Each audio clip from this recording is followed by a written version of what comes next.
All right, here we go. We're going to talk about the long run in perfect competition. What I'm going to do first is tell you where you need to end up, and then I'm going to tell you how you get there.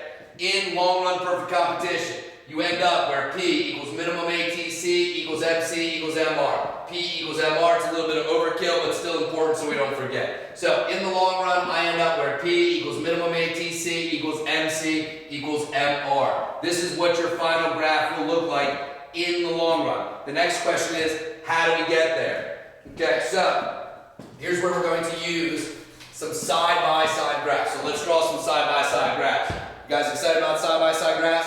I'm excited about side-by-side graphs. Okay, here we go. We got Q. We got P. That's going to be my market. We got Q. We got P. That's going to be my firm. What's the market graph look like? Well, it looks like supply and demand. Okay, this is the market Q and the market P. The firms, they have to take that P from the market because they're price takers. Okay, they're going to take that P and D equals MR. Now, let's show this firm making profits. I got MC, and because they're making profits, the price is going to be above ATC. All right, where am I going to produce? Where P equals MC equals MR. That's my Q. This would be my cost per unit. Hopefully you can see the price. If this is my cost per unit, P is greater than C, I'm making a profit. That's my profit box right there. If you can't see the profit box, go back and read your book. All right, but here, I'm making profits. Now, in the long run, this cannot exist because more firms can enter freely trying to get themselves some of that profit. So, what's my next step? What you want to do next is show the long run equilibrium. First, do I have profits or losses? Second is where do I got to end up? I got to end up here in the long run. All right. 3, how do I get there? Well, what drove the price down to long run equilibrium? More firms entering the market. Trace it back over to your market curve, intersect the demand curve, put your supply curve there. That becomes the new market Q. This becomes the new price in the market. Okay? Now you're in long run equilibrium.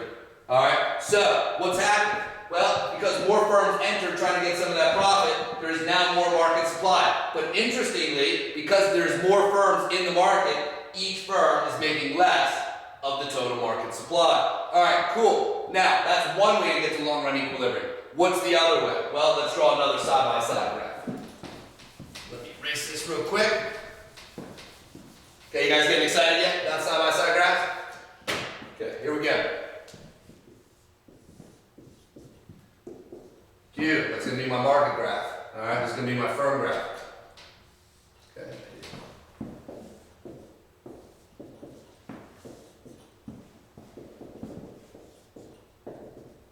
Okay, don't forget, price takers.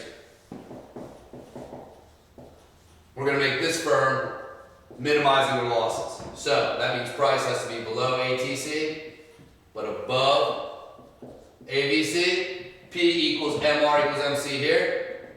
This is going to be my Q. Okay, that's where MR equals MC. So trace it down. That's my Q. If I wanted to find the loss, this would be my C up here. Beep, beep, beep. Over, right? So the C is higher than the P.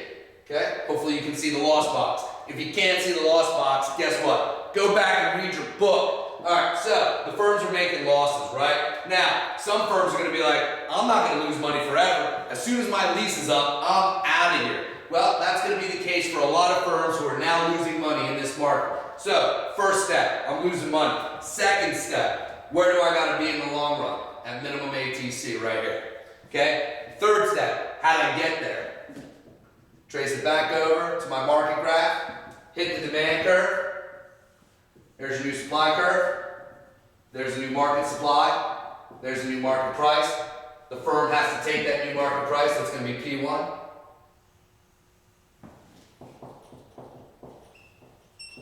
There's the new firm Q. Alright, once again, we got something pretty interesting here. Firms who could get out of the market decided to leave. Alright, once their lease was up, now there's less supply in the market, so there is a less market price, or a market Q rather. There's less Q in the market. Well, interestingly, some firms stuck around. Maybe their lease wasn't up or whatever, they just rode the storm. right? Some firms are left, all right, and they're at long run equilibrium, and now they are actually producing more of the total market share. But in the long run, and this is key, in the long run, two things are important. One, firms can only make normal profit. Once you're at normal profit, long run equilibrium, firms no longer have an incentive to enter and exit. And two, and probably more importantly, is that in long run equilibrium, you are being productively and allocatively efficient. You are producing at the lowest cost, productive efficiency. You are producing at where MC equals MR, that's allocative efficiency. So in a perfect economic world, perfect competition is efficient. And I think this is enough to get you started for now. Hope this helps.